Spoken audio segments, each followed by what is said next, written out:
ಇರುತ್ತೆ. ಸೊ ಈ engine particular ಆಗಿ ತುಂಬ ಹೀಟ್ ಆಗುತ್ತೆ. ಹೀಟ್ ಇಲ್ಲ ಅಂತ ಹೇಳೋಕ್ಕೆ ಆಗೋದಿಲ್ಲ. ಈ ಲಿಕ್ವಿಡ್ ಕೂಲ್ಡ್ ಇಂಜಿನ್ ಅಂತೆ. ಆದರೂ ಮಾತಿಗೂ ಬಂಪರ್ ಟು ಬಂಪರ್ ಟ್ರಾಫಿಕ್ ಹೋದಾಗಂತೂ ತುಂಬ ಹೀಟ್ ಆಗುತ್ತೆ. ಫೀಲ್ ಆಗುತ್ತೆ ನಿಮಗೆ ಹೀಟು. 350cc ಗಾಡೀಲಿ ಹೀಟ್ ಇಲ್ಲ ಅಂತ ನಾನು ಹೇಳೋಕ್ಕಾಗೋದೇ ಇಲ್ಲ. ಆದರೂ it's not a bad experience. ತುಂಬ ವರ್ಸ್ಟ್ ಎಕ್ಸ್ಪೀರಿಯೆನ್ಸ್ ಅಂತೂ ಅಲ್ಲವೇ ಅಲ್ಲ. ಬಿಗಿನರ್ ಆಗಿ ತುಂಬ ಎಂಜಾಯ್ ಮಾಡ್ತಾಯಿದ್ದೀನಿ. ಇದು ಗಾರ್ಡ್ ಕೂಡ ಹಾಕ್ಸಿಲ್ಲ, ಯಾಕಂದರೆ ನಾನು ಬಿಗಿನರ್ ಆಗಿ ಈವನ್ ನಾನು ಹೋಗ್ಬೇಕಾದ್ರೆ ನನಗೆ ವೆಯ್ಟ್ ಸ್ವಲ್ಪ ಜಾಸ್ತಿ ಅನ್ನೋಕ್ಕೆ ಸ್ಟಾರ್ಟ್ ಆಯಿತು. ಸ್ಟಾರ್ಟಿಂಗೆಲ್ಲ 350cc ಗಾಡಿ ತೊಗೊಂಡ್ಬಿಟ್ಟೆ. ಆದರೆ ಇವಾಗ 1.5 ತಿಂಗಳು ಆಗಿದೆ. ನನ್ನ ಡ್ರೈವಿಂಗ್ ಲೈಸೆನ್ಸ್ ಇಶ್ಯೂ ಆಗುತ್ತೆ. ಸೊ ಬೇಸಿಕಲಿ ನನಗಂತೂ ಈ ಬಂಪರ್ ಟು ಬಂಪರ್ ಟ್ರಾಫಿಕ್ ಹೋಗ್ಬಿಡುತ್ತೆ ತುಂಬ ಅಭ್ಯಾಸ ಆಗಿದೆ. ಸೈಕಲ್ ಓಡಿಸ್ದಂಗೆ ಅನಿಸುತ್ತೆ. ನಿಮಗೆ ಕ್ಲಾಸಿಕ್ 350 ಅಷ್ಟು ವೆಯ್ಟ್ ಈ ಕಡೆ ಆ ಕಡೆ ಆಗೋದಾಗಲಿ ಏನೂ ಫೀಲ್ ಆಗೋದಿಲ್ಲ ಇದರಲ್ಲಿ ಅದರಷ್ಟು. ಅದನ್ನು ಓಡಿಸಿದ್ದೀನಿ ನಾನು ಬಂಪರ್ ಟು ಬಂಪರ್ ಟ್ರಾಫಿಕಲ್ಲಿ. ಅದು ಸ್ವಲ್ಪ ಇದಕ್ಕಿಂತ ಜಾಸ್ತಿ ವೆಯ್ಟ್ ಫೀಲ್ ಆಗುತ್ತೆ. ಜಸ್ಟ್ ಈವೊಂದು ಎರಡು ಒಂದೇ ವೆಯ್ಟ್ ಇದ್ದರೂ ಅದ್ರ ಸೀಟಿಂಗ್ ಪೊಸಿಷನ್ ಬಂದ್ಬಿಟ್ಟು ಲೈಟಾಗಿ ಹಿಂದೆ ಏನೋ ಆಗಿದೆ. ಕಾಲು ಇಡಬೇಕಾದ್ರೆ ಇದ್ರದ್ದು ಸ್ವಲ್ಪ ನಾನು ಕೂತ್ಕೊಂಡ್ರೆ ನನ್ನ ಕಾಲು ಬೆಂಡ್ ಆಗುತ್ತೆ. ಸೊ ನನ್ನ ಮಂಡಿ ಬೆಂಡ್ ಆಗೋದ್ರಿಂದ ನನಗೆ ಅದು ಹೆಂಗಂತೀವಿ, ಈ ಸೆಂಟರ್ ಆಫ್ ಗ್ರಾವಿಟಿ ಅಂತ ಹೇಳ್ತಾರೆ ಫಿಸಿಕ್ಸ್ ಕಾನ್ಸೆಪ್ಟ್ ಪ್ರಕಾರ. ನಾನು ಕೂತ್ಕೊಂಡ್ರೆ ಪೊಸಿಷನ್ನು ಈ ಪರ್ಟಿಕ್ಯುಲರ್ ಇಂಜಿನ್ನು ಈ ಇಂಜಿನ್ ಬಂದ್ಬಿಟ್ಟು ಸ್ವಲ್ಪ ಇಲ್ಲಿಂದ ಫಾರ್ ಎಕ್ಸಾಂಪಲ್ ಇಲ್ಲಿಗೆ ಬಂದಷ್ಟು ಇದು ಇಲ್ಲಿ ಈ ಪೊಸಿಷನಿಂದ ಈ ಕಡೆ ಎಷ್ಟು ಜರುಗತ್ತೋ ರೈಟ್ ಸೈಡ್ಗೆ ನಿಮಗೆ ಅಷ್ಟೇ ಕಂಫರ್ಟಬಲ್ ಫೀಲ್ ಆಗುತ್ತೆ. ನಿಮಗೆ ಈವನ್ 350cc ವೆಯ್ಟ್ ಫೀಲ್ ಆಗೋದಿಲ್ಲ. ಎಸ್ಪೆಷಲಿ ಉದ್ದಕ್ಕಿರೋರ್ಗಂತೂ ಬಹಳ ಈಸಿಯಾಗಿ ನ್ಯಾವಿಗೇಟ್ ಮಾಡ್ಬೋದು ಗಾಡಿನ. ಆದರೆ ಕ್ಲಾಸಿಕ್ 350 ಹಾಗಿಲ್ಲ. ನೀವು ಅಬ್ಸರ್ವ್ ಮಾಡಿರ್ತೀರ, ಕಾಲನ್ನ ಫುಟ್ಪೇಗೆ ಮುಂದೆ ಇಟ್ಬಿಡ್ತಾರೆ. ಸೊ ನಿಮ್ಮದು ಸೀಟಿಂಗ್ ಪೊಸಿಷನ್ ಹಿಂದೆ ಹೊಟ್ಟೋಗುತ್ತೆ. ಅದ್ರ ಸೆಂಟರ್ ಆಫ್ ಗ್ರಾವಿಟಿ ಬೇಸಿಕಲಿ ಅದ್ರ ಇಂಜಿನ್ ಒಳ್ಳೆ ಲೈಟಾಗಿ ಥಂಡರ್ಬರ್ಡ್ ಥರ ಫೀಲ್ ಆಗೋಕ್ಕೆ ಸ್ಟಾರ್ಟ್ ಆಗುತ್ತೆ.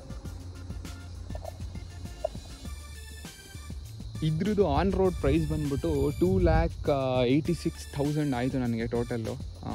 ರಾಜರಾಜೇಶ್ವರಿ ನಗರ ಲೆಜೆಂಡ್ರಿ ಬೈಕ್ಸಲ್ಲಿ ಅಲ್ಲಿ ತೊಗೊಂಡಿದ್ದು 2,86,000. ಇನ್ ಟೋಟಲ್ 2,17,000 ಅಂತೆ. ಇದು ಏನದು ಎಕ್ಸ್ ಶೋರೂಮ್ ಪ್ರೈಸ್ 2,17,000 ಹತ್ತತ್ರ ಏನೋ ಬರುತ್ತೆ. ಆದರೆ ಇನ್ ಟೋಟಲ್ ಎಲ್ಲ ಸೇರಿ ಅದು ಇದು ಮಣ್ಣು ಮಸಿ ಎಲ್ಲ ಸೇರಿಕೊಂಡು 2,86,000 ಆನ್ ರೋಡ್ ಪ್ರೈಸ್ ಬರುತ್ತೆ. ಸೊ ನಿಮ್ಗೆ ಅನ್ನಿಸ್ಬೋದು ಇನ್ನೊಂದು ಲಕ್ಷ 1,25,000 ಸ್ವಲ್ಪ ಜಾಸ್ತಿ ಕೊಟ್ಟರೆ ನೀವು ಕಾಂಟಿನೆಂಟಲ್ಲು ಅಥವಾ ಇಂಟರ್ಸೆಪ್ಟರ್ 650ನೇ ತೊಗೋಬೋದು, ಹಂಗೆ ಅನ್ನಿಸ್ಬೋದು ನಿಮಗೆ. ಆದರೆ ನಾನು ಹೇಳ್ದಂಗೆ ನೀವು ಪಿಲಿಯನ್ನ ಮರ್ತೋಗ್ಬಿಡ್ಬೇಕು. ಇಂಟರ್ಸೆಪ್ಟರ್ 650 ಅಥವಾ ಕಾಂಟಿನೆಂಟಲ್ 650 ಸಣ್ಣಕ್ಕಿರೋರು ಇದ್ದರೆ ಓಕೆ. ಆದರೆ ನಮ್ಮ ಥರನೇ ನಿಮ್ಮ ಫ್ಯಾಮಿಲೀಲಿ ಎಲ್ಲ ಉದ್ದುದ್ದ ಇದ್ದರೆ ಇಂಟರ್ಸೆಪ್ಟರ್ 650 ಆಮೇಲೆ ಕಾಂಟಿನೆಂಟಲ್ 650ಗೆ ಹೋಗೋಕ್ಕೆ ಆಗೋದಿಲ್ಲ. ಸೊ ಇನ್ನೊಂದು ಪ್ರಾಬ್ಲಮ್ ಏನು ಅಂದರೆ ಇಂಟರ್ಸೆಪ್ಟರ್ 650 ಬಂದು ಸೀಟ್ ಅಗ್ಲ ಇಲ್ಲ. ಸೊ ಇದರಷ್ಟು ಅಗ್ಲ ಇಲ್ಲ. ಇದು ಅನ್ನಿಸ್ಬೋದು ನಿಮಗೆ, ಅಯ್ಯೋ ಇದೇನು ಇಷ್ಟು ಚಿಕ್ಕದು ಅಂತ. ಇದು ಆ್ಯಕ್ಚುಲಿ ಚಿಕ್ಕದಿಲ್ಲ. ಇದು ಭಾಳ ದೊಡ್ಡದಾಗಿ ಉದ್ದಕ್ಕೆ ಇದೆ, ದೊಡ್ಡದಾಗೂ ಇದೆ. ಆರಾಮಾಗಿ ಇಬ್ಬರು ಕೂತ್ಕೋಬೋದು. ಕಂಪೇರ್ ಟು ರಾಯಲ್ ಎನ್ಫೀಲ್ಡಲ್ಲಿ ಏನಾಗಿದೆ, ಒಂದು ಇಲ್ಲಿ ಭಾಗ ಬಂದುಬಿಟ್ಟು ಸಿಂಗಲ್ ಸೀಟ್ ಇಲ್ಲ, ಡಬಲ್ ಸೀಟ್ ಆಗೋಗ್ಬಿಟ್ಟಿದೆ. ಸೊ ಇನ್ನೊಂದು ಸ್ಕ್ವೇರ್ ಕೊಡ್ತಾರೆ, ಆದರೆ ವಿಡ್ತ್ ಕಡಿಮೆ ಆಗುತ್ತೆ ಸ್ಕ್ವೇರ್ ಕೊಟ್ಟಿರೋದ್ರಿಂದ ರಾಯಲ್ ಎನ್ಫೀಲ್ಡ್ ಕ್ಲಾಸಿಕ್ 350ಲಿ. ಇದರೆಲ್ಲ ಹಾಗೆ ಮಾಡಿಲ್ಲ. ಇದು ಸ್ವಲ್ಪ ಮುಂದೆ ಅಲ್ಲಿ ಗ್ಯಾಪ್ ಇಲ್ಲದೆ ಇರೋದ್ರಿಂದ ಮುಂದೆ ಬಂದಿರೋದ್ರಿಂದ ಈ ಸ್ಕ್ವೇರ್ ಶೇಪು ಇದಕ್ಕೆ ಮ್ಯಾಚ್ ಮಾಡೋದಕ್ಕೆ ಅಗಲ ಆಗೋಗ್ಬಿಟ್ಟಿದೆ ಹಿಂದೆಗಡೆ. ಸೊ ಹಿಂದೆಗಡೆ ನಾನೇನಾದರೂ ಬ್ಯಾಕ್ ರೆಸ್ಟ್ ಹಾಕ್ಸಿದ್ರೆ it's a proper seat for ಹಿಂದೆಗಡೆ. ಪಿಲಿಯನ್ಗೆ ಏನು ಅನ್ಕಂಫರ್ಟಬಲ್ ಫೀಲ್ ಆಗೋದಿಲ್ಲ ಈವನ್ ಲಾಂಗ್ ಜರ್ನಿಲು.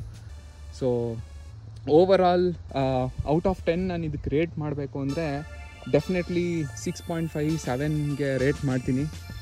ಇನ್ನೂ 1.5 ತಿಂಗಳೇ ಆಗಿದೆ ಅಷ್ಟೇ. ಸೊ ಇಂಜಿನ್ ಬಗ್ಗೆ ನನಗಿನ್ನೂ ಏನು ಐಡಿಯಾ ಇಲ್ಲ. ರೆಗ್ಯುಲರಾಗಿ ವೀಕ್ಲಿ ಒಂದು ಸತಿ ನಾನು ವಾಶ್ ಮಾಡ್ತೀನಿ ಗಾಡಿನ. ಸೊ ಮೇಂಟೆನೆನ್ಸ್ ಎಲ್ಲ ನನಗಿನ್ನೂ ಏನೂ ತೊಂದರೆ ಕೊಟ್ಟಿಲ್ಲ. ಒಂದು ಸ್ಟಾರ್ಟಿಂಗಲ್ಲಿ ನನಗೇನು ಫೀಲ್ ಆಯಿತು ಅಂದರೆ, ನಾನು ಓಡಿಸ್ಬೇಕಾದ್ರೆ ಸ್ಟಾರ್ಟಿಂಗಲ್ಲಿ ನನಗೆ ಓಡಿಸೋಕ್ಕೆ ನಾನು ಗಾಡಿ ಬೈಕಲ್ಲಿ ಎಳ್ದಂಗೆ ಆಗ್ತಾಯಿತ್ತು. ಸೊ ಎವ್ರಿ ಟೈಮ್ ನನ್ನ ಆಕ್ಸಿಲರೇಟರ್ ಒಳ್ಳೆ ಪವರ್ ಇದೆ, ಟಾರ್ಕ್ ಪವರ್ ಚೆನ್ನಾಗಿದೆ ಈ ಗಾಡೀಲಿ. ಫುಲ್ಲು ಎಳ್ದಂಗೆ ಫೀಲ್ ಆಗ್ತಾಯಿತ್ತು. ಆ ಫೀಲಿಂಗು ಹೊಟ್ಟೋಯ್ತು.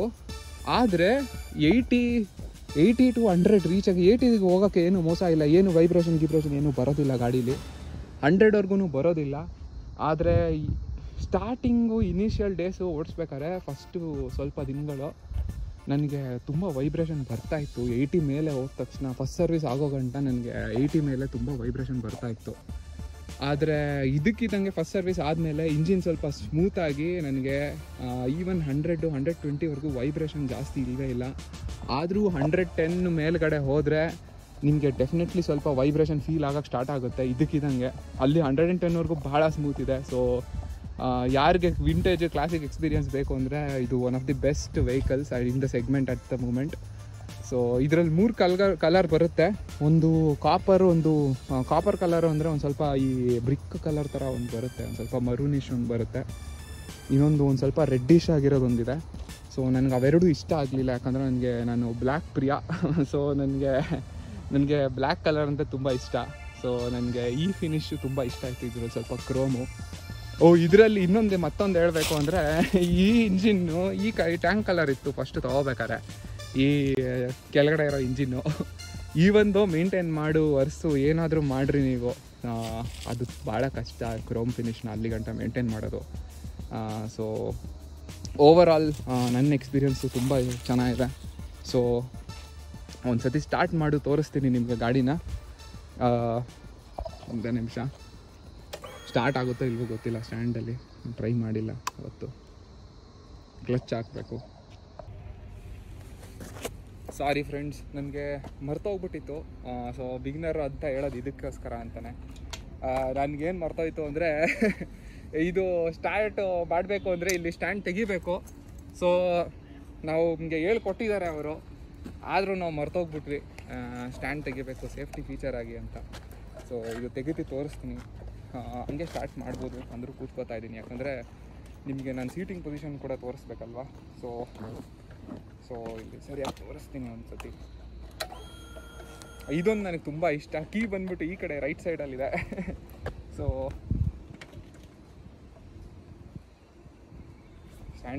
ಸ್ಟ್ಯಾಂಡ್ ತೆಗ್ದಿಲ್ಲ, ಇನ್ನೂ ಸ್ಟ್ಯಾಂಡ್ ತೆಗಿಯೋದು ಮರ್ತೋಯ್ತು. ಸೊ ಇವಾಗ ಬರುತ್ತೆ, ಈಗ ಸ್ಟಾರ್ಟ್ ಆಗಬೇಕು.